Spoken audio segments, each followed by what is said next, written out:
Hi, my name is Kate McKenna. I'm an advisor in the College Center for Advising Services, also known as CCAS.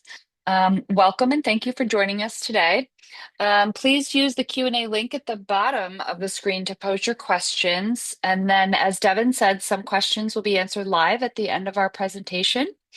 In addition, this webinar will be recorded and posted on the Admissions Yellow Jacket Experience YouTube page for future reference.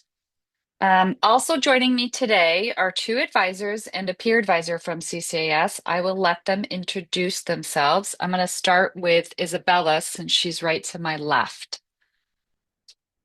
Hi everyone, I'm Isabella. I'm a current student at the University of Rochester. I'm a senior studying political science and economics. I've been a peer advisor for 2 years now, and this year I'm one of the lead peer advisors at CCAS. Go ahead, Margaret. Hi everyone, my name's Margaret. I'm also an advisor in CCAS, and my pronouns are she, her, hers. Hi, everyone. I'm Marissa Setti. I'm also an academic advisor within CCAS. Awesome. Thank you. So just to give you a little idea of what we're going to talk about today is this is our agenda.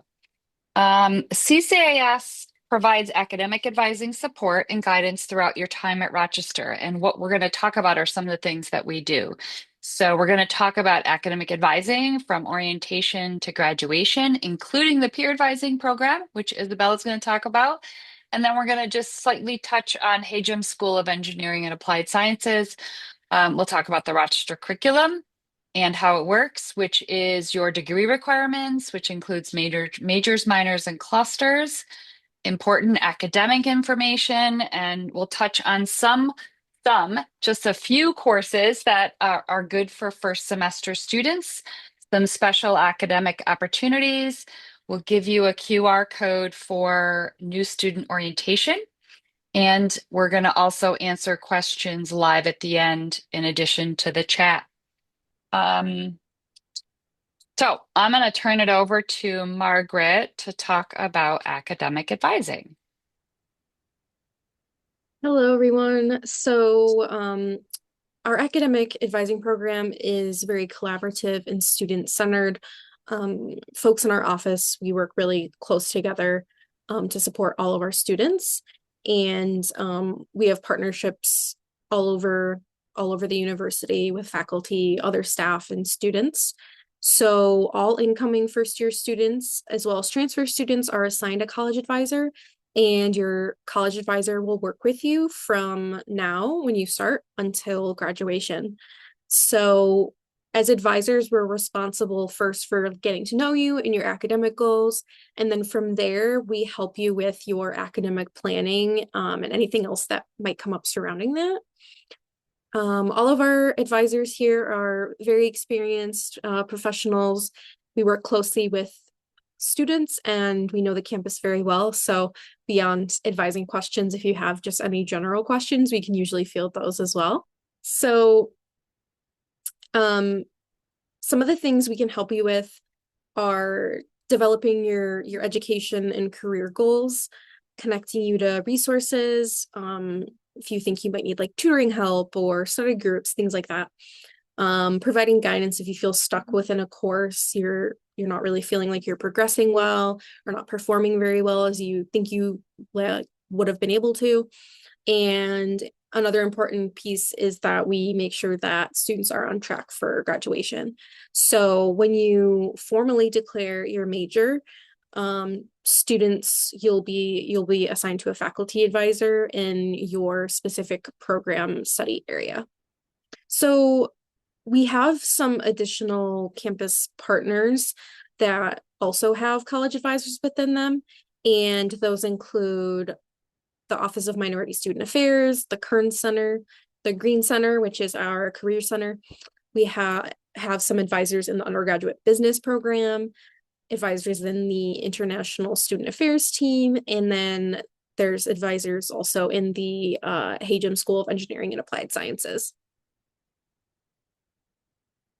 So I'm going to hand it over to Isabella, our peer advisor, and she's going to talk about peer advising.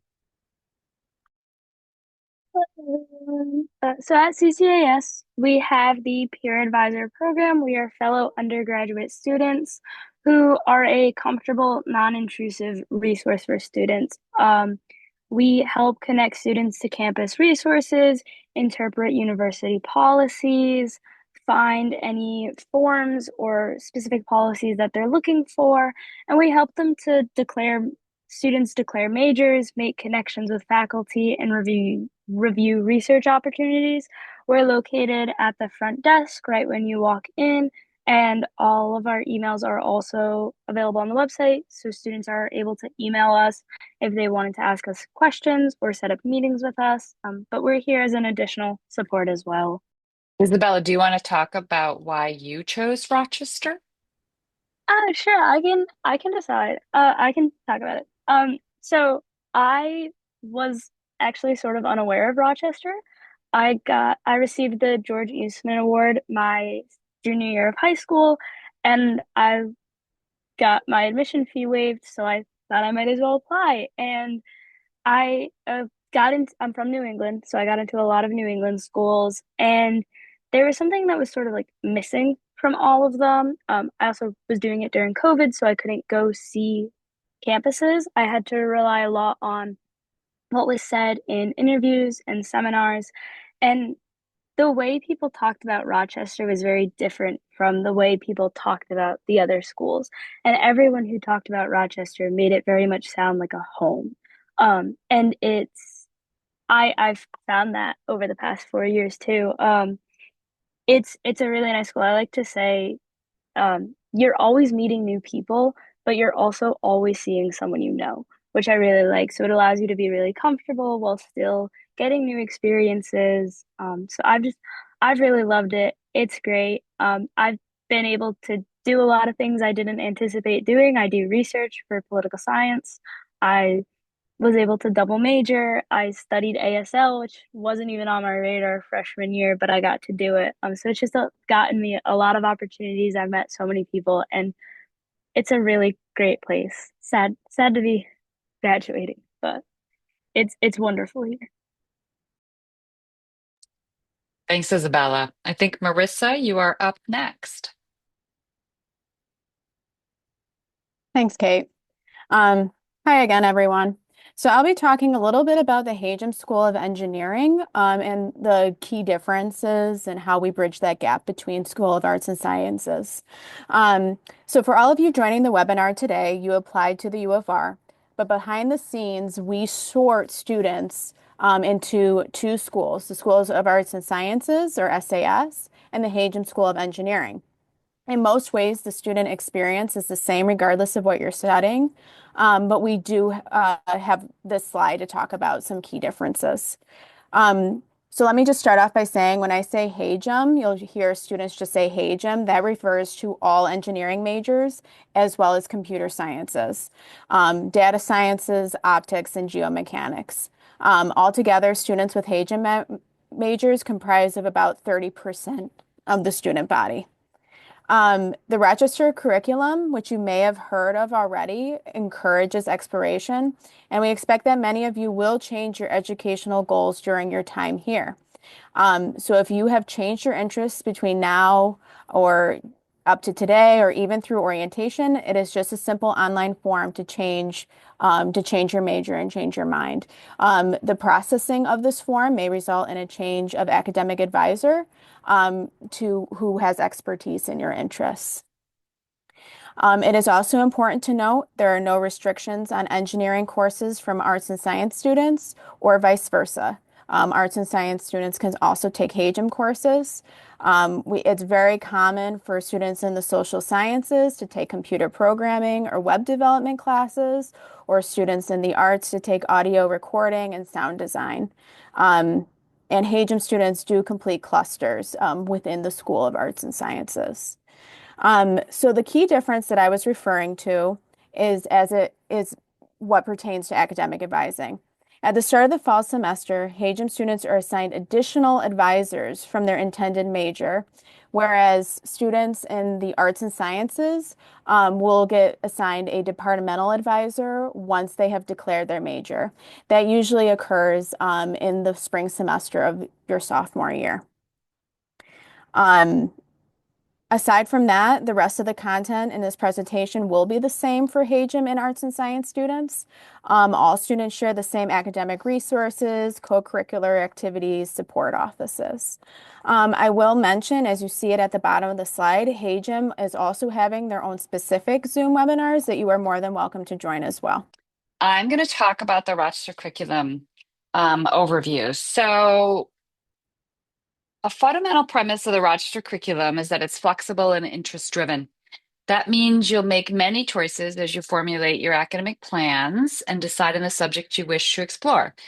Like Isabella said, she had a couple things that she explored as she was a student here, still finishing her last semester, that she didn't anticipate. So it's really driven upon your interests.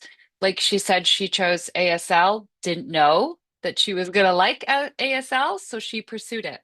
So you have to decide on at least one major, and it fits into the divisions, the three academic divisions listed on the screen. One is humanities, one is social science, and one is natural science. Natural science includes engineering. As Marissa talked about, you will not be, your major will not become official until you formally submit an online form and discuss your plans with your academic department. What you put on your application when you applied is something that will be in the system, but it's not actually officially declared until you are a student here. So just as a reminder. So when you declare one of your major, it will come from one of the three academic divisions of learning. And as I said, humanities, social science, natural science. I give some examples of each one, but it's not an all-inclusive list. There is an all-inclusive list on the website. You must fulfill a major for one of the divisions and a cluster, at a minimum, two clusters in the division outside of your major to satisfy each of the three divisions, known as the Rochester Curriculum. A couple things to note is that transfer students and HAGEM majors actually could have modified Rochester curriculum requirements. They might have one less cluster depending on a couple different things.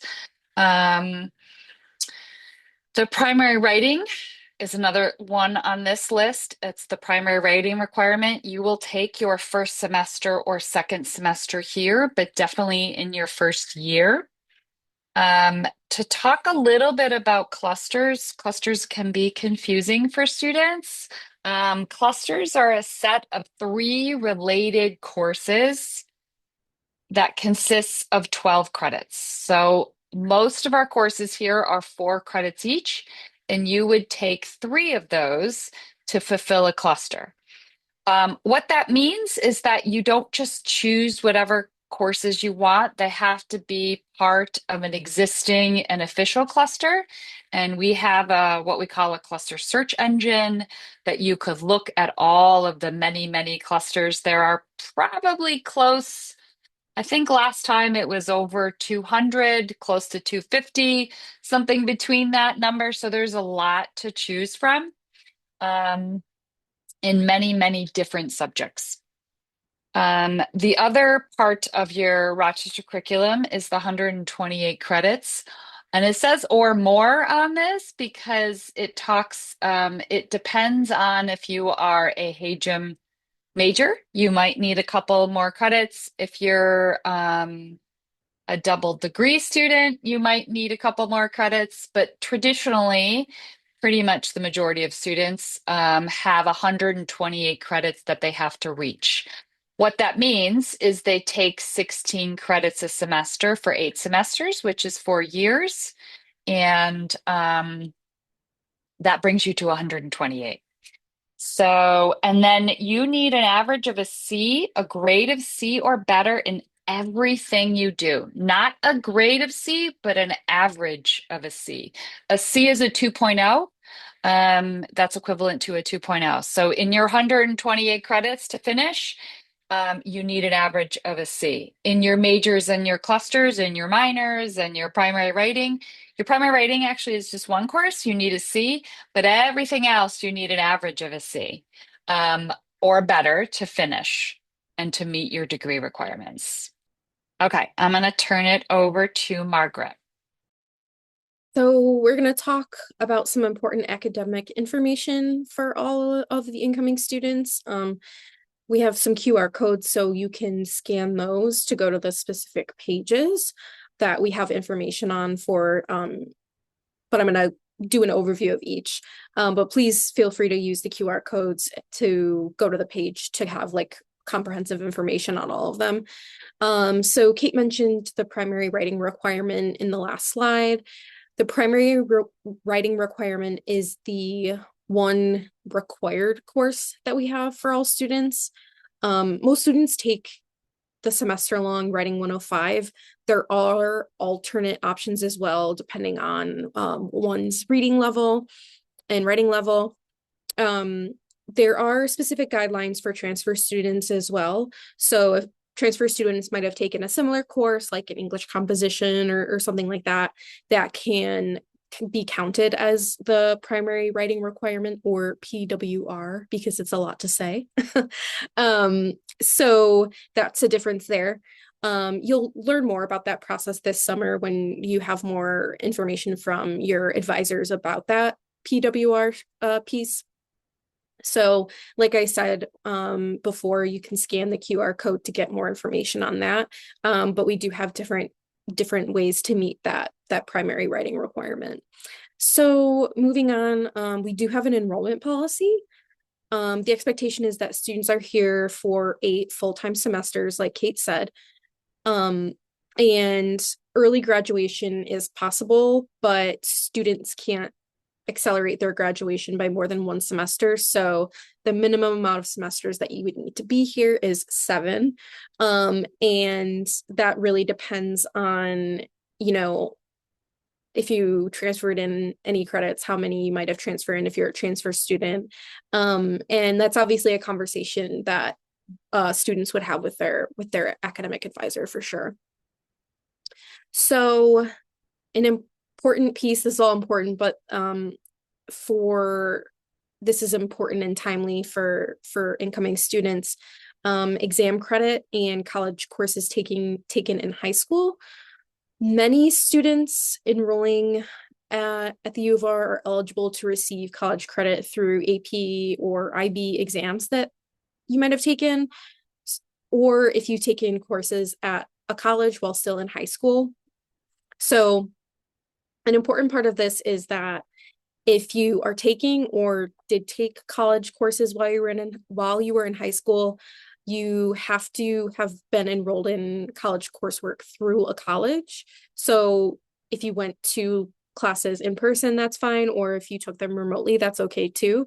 You would be eligible to receive transfer credit, assuming that the courses were taught at a college by college faculty, and that you completed courses with a grade of C or better. We do not award college credit for dual enrollment program courses taken in someone's actual like high school building. We don't accept credit for those. So beginning with first year and transfer students entering in fall 2024, that was when we started this policy. Students are limited to a maximum of 16 credits total. So that's between AP, IB, A-level, or CAPE exam credit that we award, and college coursework while taken on a college campus in high school. So between those, if you have like AP and IB credit through exam, and also maybe you took some college courses while you were in high school, you can only bring in a maximum of 16 between those two categories. So that's just an important thing to know coming in. And if you have any individual questions about, your credits specifically, you can feel free to email our office and we will do the best we can to answer your questions. Okay, so now we'll talk about some very special courses for new students. These are courses that I personally always really recommend. So if any of you become my advisee, you'll probably hear me talk about these courses again. One of them is CASC, which is prefix meaning College of Arts and Sciences, Strategies for Academic Success. This course helps students and teaches time management skills and uh, study habits and all those kind of good things, which is especially important for students in their first year. CASC 170 is specific to incoming international students. This course focuses on American culture and strategies for being a successful student. That course is 2 credits. I will say the other two, CSC 142 is 1 credit and CSC 104 is also 1 credit. CSC 104 Design Your Life is a course regarding career exploration and development, which is open for first year and second year students. So again, all very relevant and helpful courses. Being 1 to 2 credits, they're an easy add-on to your schedule if you're interested in taking them. We also have many special academic opportunities at the U of R. You may have heard of our 5th year enrichment programs, one being Take 5 and the other being E5. So Take 5 is when students who wish to study an area of interest that haven't had time to study those interests during their 4 years, they may apply for a tuition-free 5th year of study. This additional year is meant to enrich your experience in education, but it cannot be used to complete a major or a minor. Similarly, E5 grants an additional year tuition free, and this is for students to develop an entrepreneurial project. So that could be interesting to some of you. Currently, there are about 55 students in their 5th year, both Take 5 and E5 total. There are application cycles in fall and spring for both programs. So there's certainly opportunity to apply if you're interested in those. We also have independent studies, which is very popular amongst our student base. These are arranged with your department with a faculty member, and this can include independent research as well. Saying that with independent research, our Office of Undergraduate Research is a helpful resource if you're looking for ideas about how to connect with a faculty member. So please be sure to go and visit their website if you have not done so already. We also have fellowships. The Fellowships Office coordinates selected national fellowships and scholarship opportunities. Hagen School also has the Grand Challenges program. The Grand Challenges Scholar Program is inspired by 14 broad problems facing society and sustainability, health, security, and knowledge. So all very relevant, important topics. And then we also do have study abroad, which many students choose to do. If you can fit it into your schedule, it is really an excellent experience to try to pursue. About 1/3 of our students do go abroad at some point in their academic career. So I'm sure maybe you've heard a little bit about new student orientation. It happens during the summer. So please make sure to check out the orientation website. You can scan the QR code there. They have kind of pretty regular updates on things that they're starting this summer. So I highly recommend maybe bookmarking the page and checking it every so often. They also have an Instagram page. So that would be helpful to maybe give a follow to. And for advising new students, all incoming students will hear from their college advisors in early July. So registration for the fall 2025 semester will happen in August before classes start. Awesome. Thank you. So our last slide here as part of our presentation is, a welcome class of 2029 and transfer student slide. But as Margaret just talked about, if you follow orientation, you can follow us on Instagram too. And if you have any questions, you can send them directly to our email, which is answered by an advisor. The email is at the bottom. So that concludes our formal presentation. And now we're just here to answer some questions. Well, Kate, I actually have a question for you. So when I meet students on the road and I'm out recruiting in Maryland, Virginia, to any of my Maryland, Virginia students, hi, good to see you.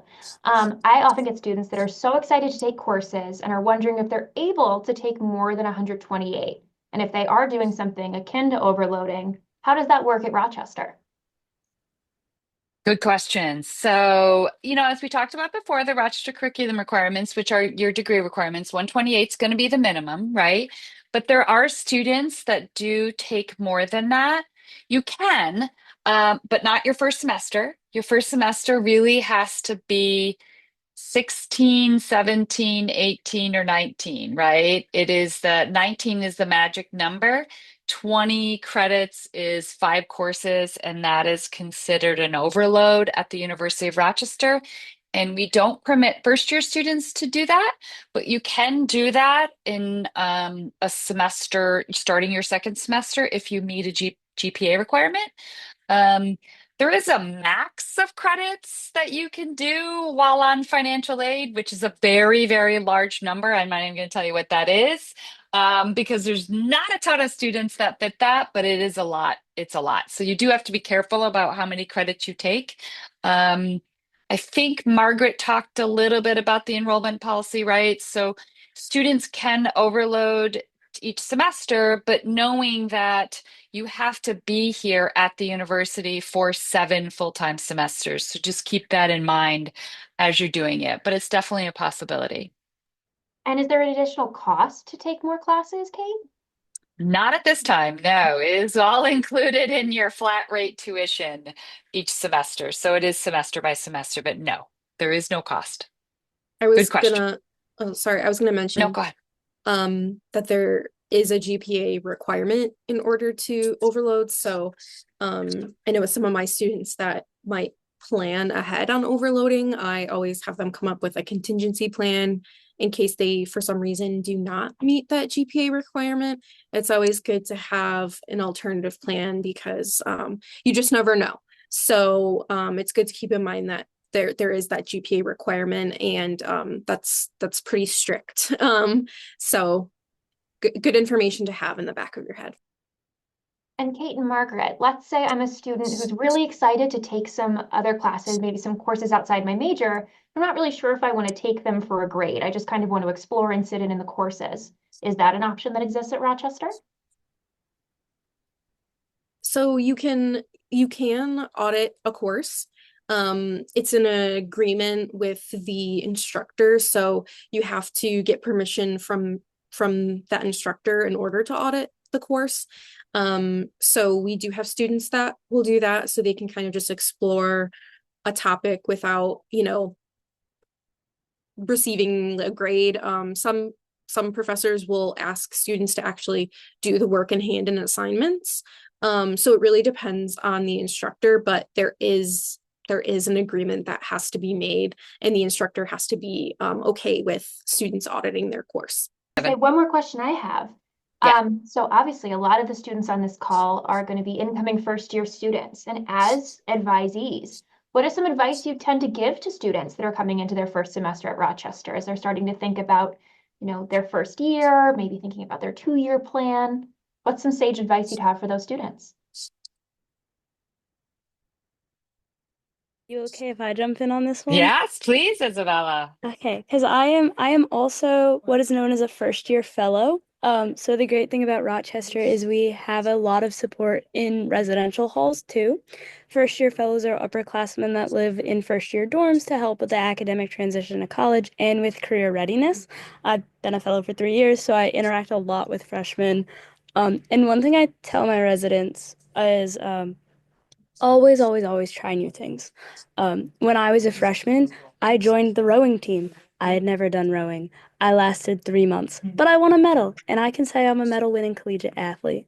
I have I said yes to research when I was asked, and I had never done research, and I wasn't even sure if it was something I was interested in, but I did it.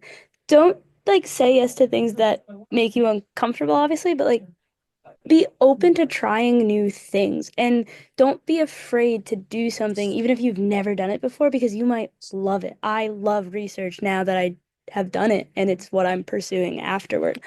Also, there's a lot of I think people put a lot of pressure on themselves regarding their grades, but I'm sure to tell my residents like there is more that matters, and a grade does not always reflect the work that you put in. Like sometimes things happen and that's okay, and you have to learn to like be disciplined about your studies, but don't get too hard on yourself and think that it's the end of the world if you get a B or a C or even lower than that. Like you will be okay. So I think people just put a lot of pressure. So it's an experience. It's hard, but it's also really fun and embrace both sides of that, really. Thanks, Isabella. I was going to answer one question live that came in about a cluster and a minor, because I'm sure there's other people out there thinking the same thing. So a cluster is going to be three courses, right? So it's three set of related courses. And I think one of the first questions that we had is the cluster search engine. So I did put that in there. Um, but a minor is about 5 to 8, I want to say, maybe 6 to 8 more. So I mean, there's an advantage, I guess, could be you're taking the double the number of courses that a cluster. So you're going to be a little bit more knowledgeable in that subject. But a cluster would be the minimum that you have to take to fulfill that part of the degree requirement. But sometimes students like a course so much they want to explore that field. So maybe they'll do a minor in it and don't necessarily do a major in it. A major is going to be about 12 to, I don't know, 12 to 18. It could range from that low to about 18 or so. So it's almost double, if not a little bit more of a minor. So depending on what your plans are, maybe a cluster is it, which is fine, right? It meets the requirement, or you might want to explore that subject a little bit more. Did you do a minor in ASL, Isabella? Did you do a cluster? I did a cluster. Okay, awesome. But she could have turned that into a minor too if she wanted to. She didn't. It's okay. I have a lot of students that do clusters and it meets the requirement. Or if they wanted to explore and make that into a minor, they could do that too. I will just say we could answer this one live too, since we have time.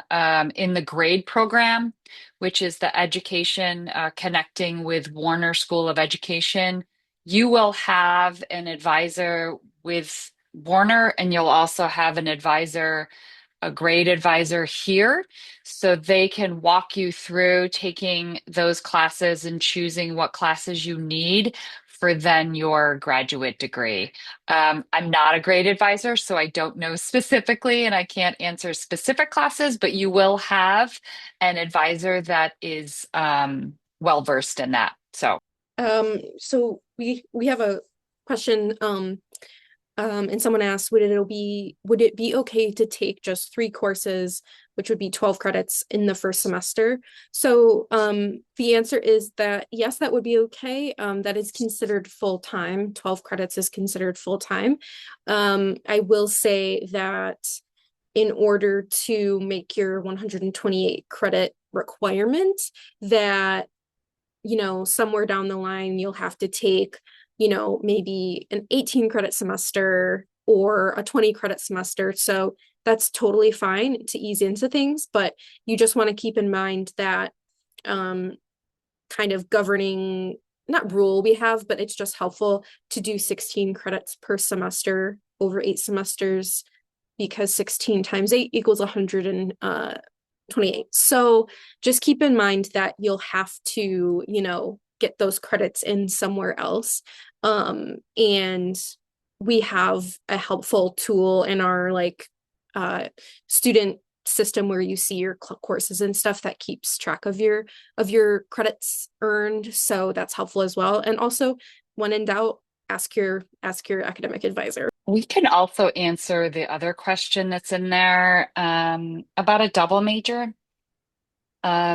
So when you think about an engineering major, it's going to be in the natural sciences, and then you think about a major within humanities, right? And how does the cluster work with that? So it really depends on the engineering major because there are some engineering majors that only require that have one cluster requirement plus another like extra class, but it's just one cluster. So then that would take care of the natural sciences and then the humanities major, which could be studio art, let's just say, that fits into the humanities. It really depends on which specific engineering major you're doing. I cannot think of one off the top of my head. Maybe Margaret, is it like BME, biomedical engineering requires just one cluster? Um, so the humanities major would take care of that, right? So depending on if you're, let's just choose something else besides engineering and choose mathematics. We'll do a mathematics major in the natural sciences. You do a studio art in the humanities. You would still have to fulfill a cluster in the social sciences. So each academic has to be fulfilled if you're doing something in the arts and sciences. As we talked about before, engineering is a little bit modified depending on the specific engineering major. Well, speaking of majors, Kate, a question I get pretty frequently on the road kind of refers to that flexible curriculum and how students that come to Rochester don't have to be declared in a major. You're not applying to a specific program. What happens if I come in and start taking some courses in my intended major, but then decide I want to switch? What does that process look like? Yeah, so it's actually the same process as is it Margaret that you talked about the intended major change form? So when we talk about what you put on your application, right? That's what the University of Rochester considers your intended major. If you come in and you start taking classes in your intended major, or maybe it's the second semester, right? And you're doing some other things, and you decide this is not the route you want to go, you would fill out the intended major change form to then switch into um, to pursue, you're not switching actually, but to pursue another major.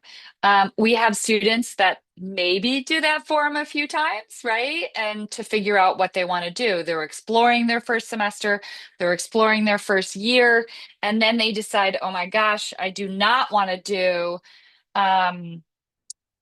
not want to do mathematics. I really want to do psychology, right? So then they would fill out that form.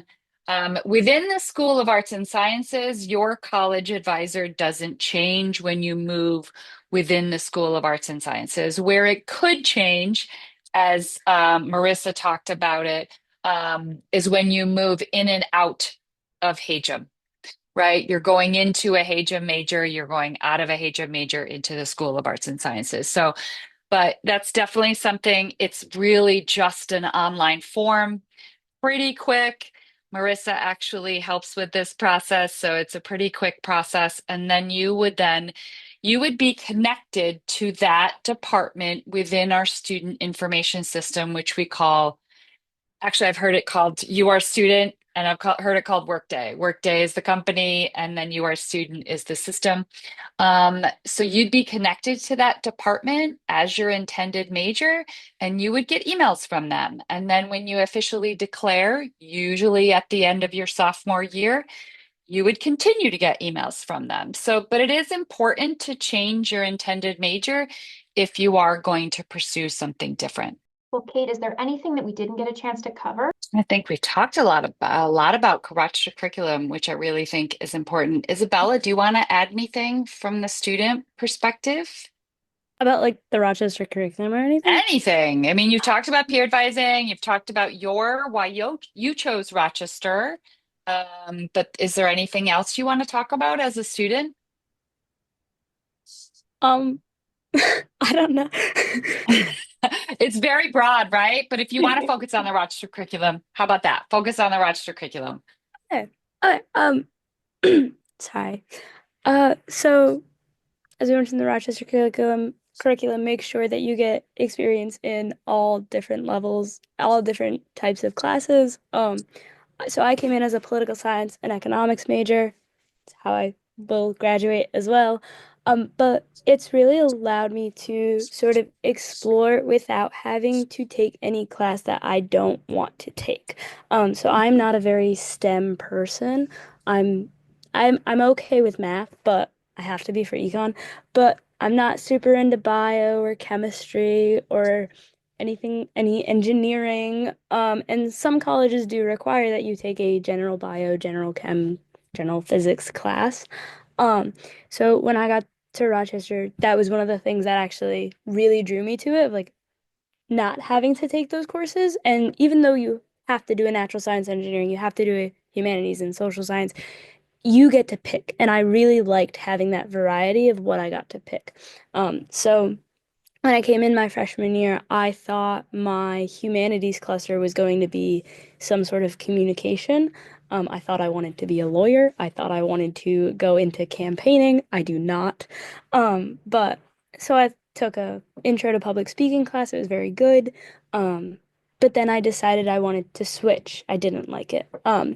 And then I was able to take ASL. And Rochester actually has a huge deaf community too. So just a note, if you can take an ASL class, take it. So many people in Rochester are deaf, and there are so many events happening all the time. And part of the class is actually going to events and interacting with the deaf community. Um, and then for my natural science engineering class, I was struggling a little bit, but there are also, if you're not a STEM person like me, there are clusters specifically majored to the social science humanities. So I took an intro level bio course. I took intro to environmental science, and I took intro to oceanography. I didn't think I would take an oceanography course while I was here, but I did. I also TA'd it. So it's allowed the flexibility to explore things and also allowed me to double major in the same field. So economics and political science are both social sciences, but because of the flexibility, and not having all those required courses that I have to complete, I was able to pursue both. And now as a senior, I did overload a few times, but as a senior in my spring semester, I'm able to take courses that I didn't think I would. I'm in a classical mythology course right now because I want to be. So I think that's really nice. It allows for a lot of flexibility, and I think it's I think it's something people don't always appreciate at the time or like acknowledge the importance of it. But having that flexibility is really, really nice. And it's something that you definitely come to appreciate. Well, thank you so much for joining us today. And again, congratulations on your acceptance to the University of Rochester. And again, thank you so much to our friends from the College Center for Advising Services, Kate, Margaret, Marissa, and Isabella, for your time and your expertise. Thank you all so much, and congratulations again. Have a great night.